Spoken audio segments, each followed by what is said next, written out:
আমাদের সিকিম ট্যুরের first day second part ভিডিওটা কিন্তু নিয়ে চলে এসেছি। আর এই যে দেখো বুদ্ধ মূর্তিটা কতটা বড়। আর এটা কিন্তু একদম ছিল আমরা যে হোটেলটা বুকিং করেছিলাম তার পাশে। আমি যে সিঁড়িতে নামছি সেই সিঁড়ি দিয়েই কিন্তু উঠেই প্রথম হোটেলটাই কিন্তু আমাদের বুকিং ছিল। তো এই যে চটপট রেডি হয়ে নিয়েছি আর এখন এই দিকটাতে যাচ্ছি, মানে বুদ্ধ মূর্তির কাছে যাচ্ছি। আশেপাশে দেখছি খুব সুন্দর মার্কেট করা, তো সেখানে একটু ঘুরবো।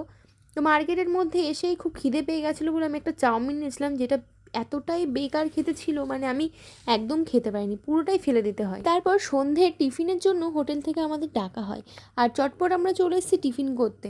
কিন্তু এখানকার খাবারটাও আমার খুব একটা ভালো লাগেনি। চাউমিনটা মোটামুটি ঠিকঠাক ছিল, কিন্তু চায়ের টেস্ট আমার একদম লাগেনি। তো আমাদের কিন্তু টিফিনে দিয়েছিল চাউমিন আর এই যে চাটা কিন্তু একদম বেকার ছিল, কি আর বলবো তোমাদেরকে। কিন্তু কি করা যাবে, খেতে তো হবেই, কারণ খিদেও পেয়েছে। সারাদিন এত জার্নি হয়েছে, খুব একটা খাওয়া দাওয়া হয়নি। আমরা কিন্তু হোটেলে গিয়ে রেস্টও নিইনি, হোটেলে গিয়ে ফ্রেশ হয়ে স্নান করে কিন্তু রেডি হয়ে চলে এসেছি ঘুরতে। আর দেখো ওই বৌদ্ধ মন্দিরে যাওয়ার যে রাস্তাটা রয়েছে এত সুন্দরভাবে লাইট দিয়েছে যে কি সুন্দর লাগছে। বড় লাইট কিন্তু একটাও নেই, রাস্তার সাইড দিয়ে দিয়ে এত সুন্দর রেড কালারের লাইট দিয়েছে যে পুরো মন্দিরটা ভীষণ সুন্দর লাগছে। তো চলো এবার আমরা একটুখানি ভেতরে যাব।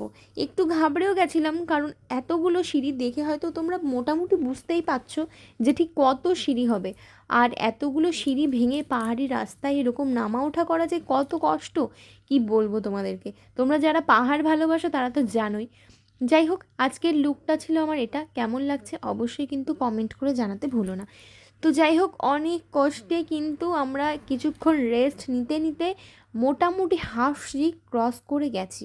আর আমার অবস্থা একদম ভয়ঙ্কর হয়ে গেছিলো, কি বলবো তোমাদের, পুরো হাঁটুতে ব্যথা করছিল।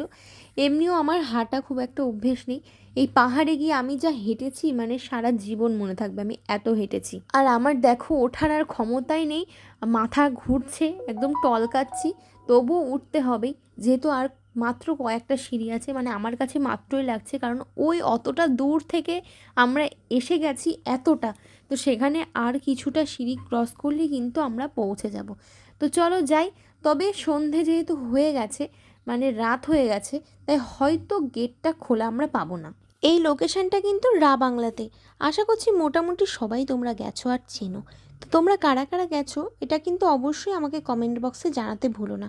আমি কিন্তু মোটামুটি সবার কমেন্টগুলোই দেখব, আর নেক্সট ভিডিওতে সবার কমেন্টগুলোই কিন্তু আমি পড়ার চেষ্টা করব। তারপর আমরা ঘোরাঘুরি করে চলে এলাম হোটেলে। সেখানে রাত্রে ডিনার আমাদের সার্ভ করে দিয়েছে। আর ডিনারে ছিল কিন্তু সাদা ভাত, সাথে একটা সবজি, ডাল, আর কিন্তু ছিল চিকেন। সত্যি কথা বলতে আজ সারাটা দিনই কোনো ভাতই খাওয়া হয়নি আমাদের, তাই ভাত খেতে খুবই ইচ্ছা করছিল, কিন্তু একদম বাজে কোয়ালিটি ছিল খাবারের, মানে কি বলবো তোমাদের। চিকেন ভালো করে সেদ্ধ হয়নি, সবজি ভালো করে সেদ্ধ হয়নি। যাই হোক, দেখা হবে আবার নেক্সট ভিডিওতে।